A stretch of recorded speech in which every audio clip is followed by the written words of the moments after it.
নমস্কার বন্ধুরা, আরভেন্স ট্রাভেলগের গোয়া ভ্রমণের এই পঞ্চম পর্বে আপনাদের স্বাগত। গতকাল উড়োজাহাজে করে কলকাতা থেকে বিকেলে এসে পৌঁছই গোয়ার ডাবলিং এয়ারপোর্টে এবং চেক ইন করি ক্যালাঙ্গুট বিচ সংলগ্ন বোটিস বিচ কটেজে। তারপর সন্ধেবেলা ক্যালাঙ্গুট বিচ মার্কেট খানিক ঘুরে ডিনার সারি গোয়ার সবচেয়ে পুরানো সুজা লোবো বার অ্যান্ড রেস্টুরেন্টে। আজকে সকালবেলায় কোনো কাজ না থাকায় বেশ দেরিতেই উঠে অথেন্টিক গোয়ান থালি দিয়ে ব্রাঞ্চ করতে সোজা চলে আসি বিচ ফেসিং ওয়ান ক্যালাঙ্গুট বিচ রেস্টুরেন্টে। মধ্যাহ্নভোজন শেষে একটি সলিড ভাতঘুম দেওয়ার পর এখন সময় বিকেল 6টা। গোয়া মাইলস থেকে আবার আরেকটি ক্যাব বুক করে চলেছি মাপুসা মার্কেটে কিছু অথেন্টিক অ্যান্ড ট্রেডিশনাল গোয়ান মশলার সন্ধানে। মাপুসা মার্কেট তো নেমে গেছি। মাপুসা মার্কেটের সামনে রয়েছে এক বিশাল বাস স্ট্যান্ড। এই যে দেখুন, যখন এসেছিলাম 2022-এ তখন ক্যালাঙ্গুটে বিচের ওখান থেকেই এই বাসগুলো ছাড়ে, সব স্টেট বাসগুলো, পাবলিক বাসগুলো, এই বাসে করে এসছিলাম। তো এইবার এত গরমে আর রিস্ক নিইনি, সোজা গাড়ি করেই চলে এসেছি। বন্ধুরা, মাপুসা মার্কেটের ভিতরে প্রচুর দোকান। ওরে বাপ রে বাপ, দেখুন, আহা,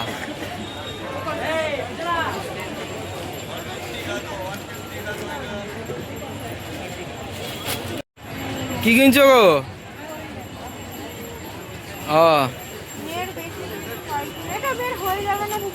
হ্যাঁ, এই যে বন্ধুরা, এইটা হচ্ছে মেইন রিজন মাপুসা মার্কেটে আসার। এই দেখুন, এখানে মারাত্মক রকমের মানে মশলা পাওয়া যায়, একদম অরিজিনাল অ্যান্ড অথেন্টিক। গতবারও নিয়ে গেছিলাম। হ্যাঁ, এই যে কালকে যেরকম খেয়েছিলাম কাফরিয়াল, সেই কাফরিয়াল মশলা এইটা। তারপর এইটা হচ্ছে এই যে জাকুটি। ভিন্ডালুটা খুঁজছিলাম, বাট ভিন্ডালু শেষ হয়ে গেছে। এছাড়াও মানে অনেক কিছু, জৈত্রী, জায়ফল, স্টার অ্যানিস সব কিছু আছে। এবং এখানে দারচিনির যে গন্ধটা, ওরে বাপ রে বাপ, খুব কড়া গন্ধ। মানে মশলাগুলো এখানকার অথেন্টিক একদম পুরো। এইটা কি? এটা গরম মশলা? বাহ বাহ, এতগুলো শোকার পর এইটা শুকে আমার হাঁচি হয়ে গেল।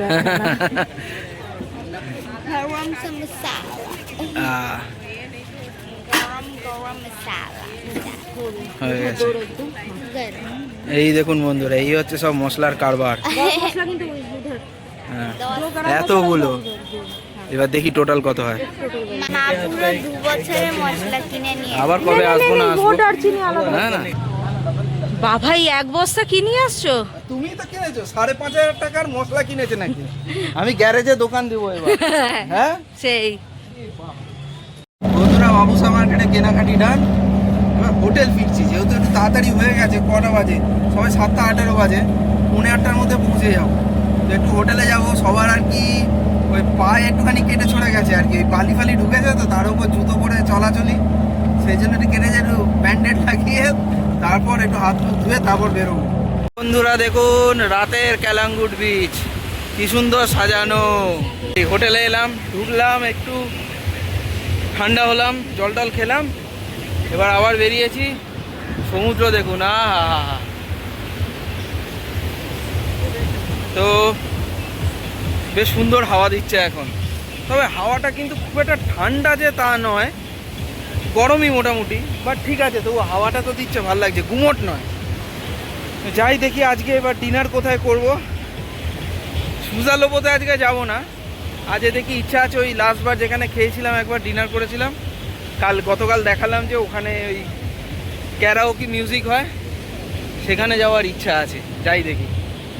মানে এই যে সাজানোটা, এটা কিন্তু বেশ ভাল লাগে, দুর্দান্ত। আহা, এটাই দূর থেকে ভাল লাগে, আর কি আছে। কি এখানে ঠিক আছে তো মিমি? ঠিক আছে, আচ্ছা। পারফেক্ট লাগছে, সামনে সমুদ্রের জল দেখতে পাচ্ছি, আর এখানে সাথে আবার সে আমার ফেভারিট পোর্ট ওয়াইন আবার পেয়েছে। কলকাতায় গিয়ে পাবো না, ওই জন্য এখানে যতদিন আছে আমি চালিয়ে যেতে পারি। আচ্ছা, এইটা মেঘার এগ হাক্কা নুডলস। মিমি, বেশ ভালো না খেতে? আমার খেয়ে বেশ ভালো লাগলো, এই জন্য সস ফস কিছু নিইনি। লাগবেও না এটাতে সস খেতে। হ্যাঁ, তাই না? ভালো খেতে, সস ফস লাগবে না, খুব ভালো করেছে।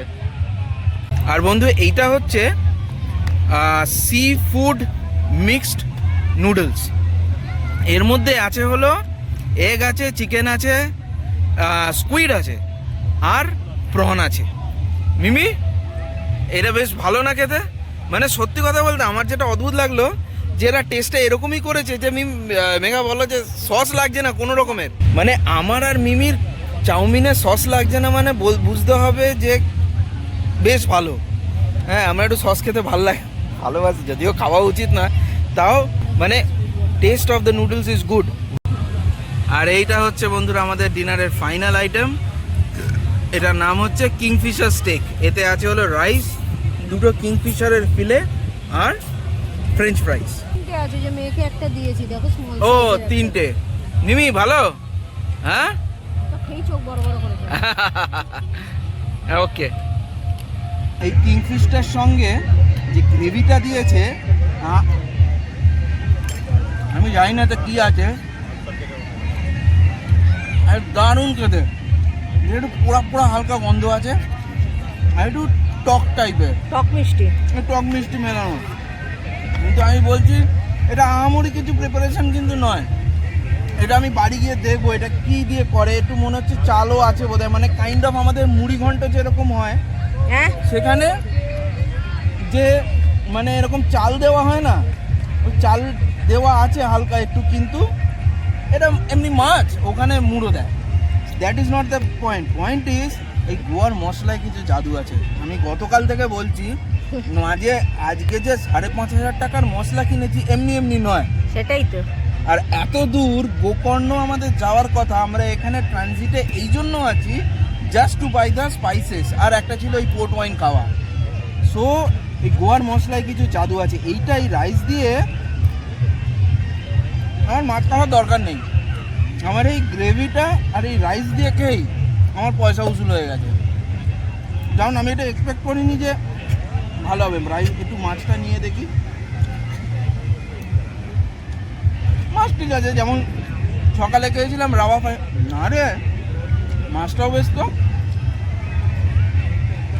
এটা কিন্তু বেশ ভালো। I will also recommend. তবে গ্রেভিটা আমি একটু মেঘার থেকেও নেবো পরে। গ্রেভিটা আমার ভগবান, গ্রেভিটা আমার হেভি লাগলো, আমি তুলে নেবো এখান থেকে। হ্যাঁ হ্যাঁ হ্যাঁ হ্যাঁ, ইয়ে ফেলা যাবে না, আমি খাবো তো, বিষ ফেলে আমি খাবো, হ্যাঁ হ্যাঁ, অসুবিধা নেই কোনো। This is too good. বন্ধুরা, এখানকার অ্যাম্বিয়েন্স দেখে একটা কথা বলতে ইচ্ছা হচ্ছে, রাদার বাধ্য হচ্ছি, জানি না কে কীভাবে নেবেন। এবার হচ্ছে যে এখানে একবার সিনটা দেখুন। হ্যাঁ, এখানে কিন্তু ম্যাক্সিমাম আমি দেখছি ফ্যামিলিওয়ালা আছে, বাচ্চা কাচ্চা নিয়ে এসছে, সুন্দর ব্যবস্থাপনা, সুন্দর। এই তো আমরা বালির ওপরেই বসে আছি। এই সেম সিচুয়েশন হয় উদয়পুর সি বিচেও। কিন্তু আপনি সত্যি কথা বলুন, আপনি কি আপনার মানে ফ্যামিলি নিয়ে উদয়পুর যাওয়ার মতন অবস্থা আছে? আমি প্রায় 3-4 বছর আগে লাস্ট উদয়পুর গেছি, সেখানে গিয়ে যা দৃশ্য দেখেছি, আমার সত্যি কথা বলতে উদয়পুর যাওয়ার ইচ্ছা চলে গেছে। আমি ফার্স্ট টাইম যখন উদয়পুর যাই, it was actually a virgin beach. কিচ্ছু ছিল না, কিচ্ছু ছিল না, একটা মাছ ভাজার দোকানও ছিল না। তখন গিয়ে আমি জায়গাটা পুরো প্রেমে পড়ে গেছিলাম। কিন্তু পরবর্তীকালে আমি 2-3 বার আরও উদয়পুর গেছি, ইট ইজ রিয়েলি ডিসঅ্যাপয়েন্টিং। জোরে জোরে ডিজে, এখানেও কিন্তু ডিজের গান বাজছে, বাট এগুলো ওই শ্যাকগুলো থেকে বাজানো হচ্ছে। এখানে কেউ পার্সোনালি কেউ নিয়ে আসেনি। এখানেও সবাই বিয়ার খাচ্ছে, ওয়াইন খাচ্ছে, হোয়াট এভার, তার সাথে ফ্যামিলিও রয়েছে, বাচ্চাও রয়েছে, মানে একটা ভালো সুস্থ পরিবেশ। ওই উদয়পুরের মতো অসভ্যতামো এখানে হয় না। একদম অসভ্যতামোটা এখানে নিজের মধ্যে, সে যা করছে নিজের মধ্যে। ফ্যামিলিকে নিয়ে যাওয়া মানে হচ্ছে নিজেরকে লজ্জা লাগবে, সত্যিকার একটা অসভ্যতামো। ঠিক কথা। গোয়ার মতো একটা জায়গায় এত সুন্দর পরিবেশ রয়েছে, সেখানে আমাদের উদয়পুরটাকে একদম ধ্বংস করে দিচ্ছে। আর তার সাথে আপনি যে বিচের ওপর গিয়ে, বা যে আমরা যেরকম বালির ওপর বসে আছি, অনেকে বিচের কাছাকাছি গিয়েও বসছে, কতটা নিট অ্যান্ড ক্লিন। ওখানে আপনি পা রাখতে আপনার ঘিন ঘিন করবে। নিচে বোতল পড়ে রয়েছে, চিপসের প্যাকেট পড়ে রয়েছে, নোংরা ঘিন ঘিনে, মানে আপনার একটা জায়গায় পা রাখতেও ঘেন্না লাগবে। এতটাই মানে কি বলবো, মানে এতটাই জঘন্য এবং নোংরা জায়গা হয়ে গেছে। এই যে দেখুন, এখানে বিচের উপরই প্রায় শেষ অবধি, ওই অবধি তো যেতে দেবে না, কারণ এখানে লাল গাড়ি নিয়ে পুলিশ ঘুরে বেড়াচ্ছে। এই যে দেখুন এখানে গার্ডও আছে, লাইফ গার্ডও আছে, তো সে তো যেতেই দেবে না। বাট এখানকার এনভায়রনমেন্টটা দেখুন, আপনার কিচ্ছু করতে জাস্ট বসে খেতে ইচ্ছা করবে, কোনো রকমের অসভ্যতা নেই, কিচ্ছু নেই। এটাই আমার খারাপ লাগে, মানে এই যে উদয়পুর, দীঘা, শঙ্করপুর, তাজপুর, মন্দারমণি, এটা নিয়ে কি সুন্দর একটা চ্যানেল বানানো যায়। এই তো গোয়াতেও তো তাই। এই যে দেখুন শুরু হয় কোথা দিয়ে, আরাম্বলটা অনেকটা দূর, আপনার ভাগাতর, আঞ্জুনা, বাগা, আর এই আমাদের ক্যালাঙ্গুট, এরপর আবার ওইদিকে সিঙ্কেরিম বিচ ফিচ আছে। এ তো কি সুন্দর লাইন দিয়ে এরা কি সুন্দর একটা মানে কালচার তৈরি করেছে। এই জিনিসটা আমাদের ওখানেও যদি হতো খুব ভালো লাগতো। যাকে সরকার বদল হয়েছে, নতুন পরিবর্তন হয়েছে, যদি এখানেও কিছু পরিবর্তন হয় ভালোই লাগবে। আমাদের মতন যারা ভ্রমণ পিপাসু, যারা ভালো ভালো জায়গায় যেতে চায়, ফ্যামিলি নিয়ে যেতে চায় এবং একটু সময় কাটাতে চায়, তাদের জন্য একটু ভালো। বিশেষ করে আমার খুব খুব খারাপ লাগে যখন উদয়পুরটা দেখি, কারণ প্রথমবার দেখায় এত ভালো লেগে গেছিলো, বাট আনফর্চুনেটলি এখন আর সেখানে সত্যি কথা বলতে ফ্যামিলি নিয়ে যাওয়ার মতন নয়। আমি যাব না, আমি কাউকে রেকমেন্ডও করবো না। তো আজকে এখানে বসে আমাদের কোনো প্ল্যান ছিল না, এরকম ওপেন এরকম সি বিচে বসে খাওয়ার কোনো প্ল্যান ছিল না, বাট এসে বসলাম, দেখলাম জায়গাটা ভালো, এনভায়রনমেন্টটা ভালো লাগলো, খুব ভালো এনজয় করলাম। এটা কি খাচ্ছিস? আমিও একটা নিয়েছি।